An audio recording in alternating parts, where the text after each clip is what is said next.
Hey, welcome back. This video is going to be about stage fright and alcohol, and if the booze will help. And I got a story or two about that, and the answer, to get right to the point, is that alcohol is not the cure for stage fright, but I believe if you know how to use moderation, it can help. But the moderation part can be the problem, and some people cannot do that. I fully recognize that. I've met them, been around them, and I've been out on a limb myself from time to time. So I guess I know the pitfalls. But one of the first times I stepped on stage to play fiddle professionally, semi-professionally anyway, many years ago, I don't know, probably 15 plus years ago, outside of Waco. Man, I was so nervous, and that one was kind of a blur, to be honest, but it actually went pretty well. I didn't know the songs that well, but played some classics, and I could more or less, people liked it. I had fun. That one, for some reason, it was a kind of a low-key deal. It was at a festival, playing for a guy that I kind of knew, I'd met, and he asked me to play, and so I jumped in there, and for some reason that one was not as bad. I didn't get the stage fright as bad, but he hired me for like a few weeks later. He was opening up a show for Blake Shelton, and that felt like a big deal. It was at a cancer benefit dinner, $400 a plate dinner. And I'll tell you what, I got nervous at that one. In fact, I mean, riding around, I didn't want to hear, my wife had the radio playing in the car, and I was like, man, I didn't want to hear country music. Like, it was making me sick to my stomach. That's how bad it got. And I didn't even think about, drinking too much or anything. But when we got to the show and got set up, man, I was nervous, and they had an open bar, so I went over there and asked. I thought, man, I'll get a little drink of whiskey and see if that helps, settle my stomach a little bit. And I didn't really understand what open bar was, or I guess I did, but I knew you get free drinks. But the bartender was a generous fellow, and he took about an 8-ounce highball glass and filled it up with Crown. Didn't put anything up. I just want a shot of Crown or something. I don't remember what it was, but he filled it up, and I thought I had to drink it. And I will just say that it didn't really help. I was still nervous, and I don't think it helped my playing any. In fact, I didn't really understand playing with bands. I never played with the pedal steel before, and I played with the pedal steel who'd played with Ray Price, and he was like badass. I mean, he was as good as it got. And I guess I played over him some, and he told me afterwards, I could tell he was pretty mad, but he honestly didn't blow up at me, but I could tell that it hurt his feelings, and it was a big deal to him. Told me about keying in and out, and how, like, I just was so clueless. I didn't know, and I guess he could tell that, so he wasn't actually like completely furious at me. But that's another story.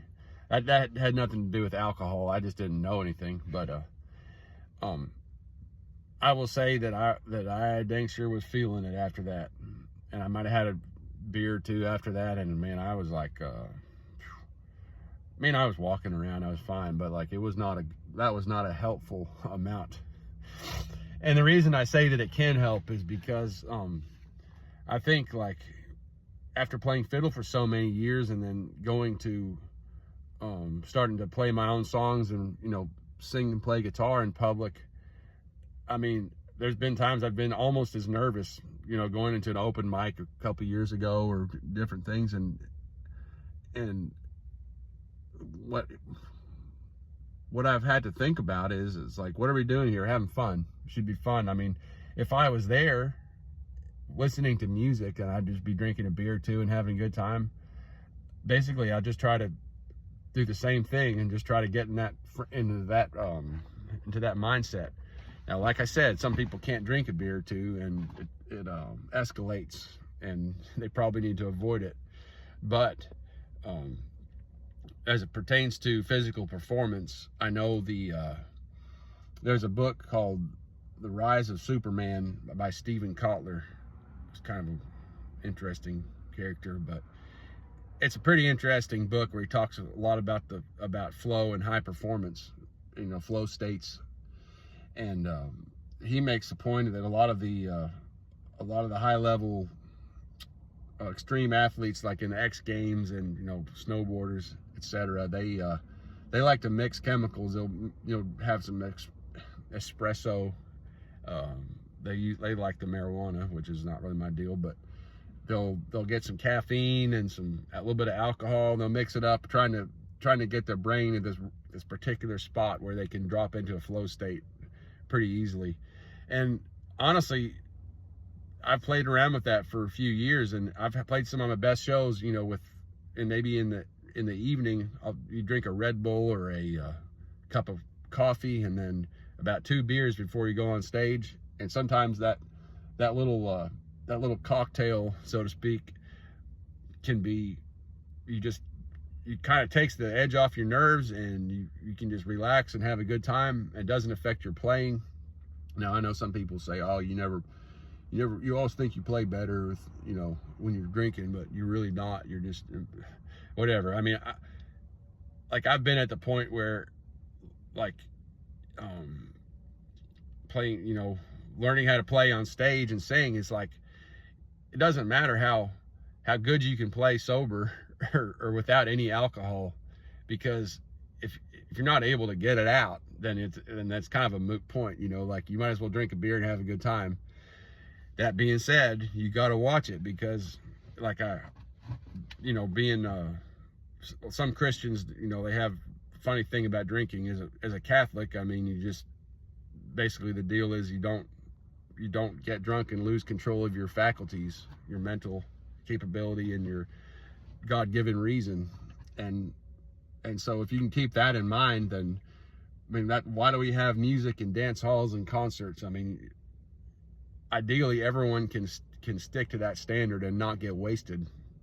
Now, in practice, it doesn't always work that way. Some people carry it to extremes, and I know I've been guilty before, time or two. But at the same time, honestly, alcohol is not a cure and it's gonna fix your stage fright. But I know I've heard people talk about it. Musicians talk about whether or not it helps, and some people have their little routine, and some people's routine involves getting severely wasted before they do anything, and then that doesn't really work for me. I just comes to a point where you really can't play. But let me know what you think, if you've had experience with this, or if you got if you have like a perfect little cocktail, a Red Bull or this or that, in the comments. Let me know what you if you've ever seen any musician that was obviously intoxicated. If you got any stories, just drop me a comment. And I've got another kind of more physical way I've dealt with stage fright in the past. I'll probably talk about in the next one, but this one's getting long enough, so I hope you've enjoyed it, and thanks for watching, and I'll see you next week, Lord willing.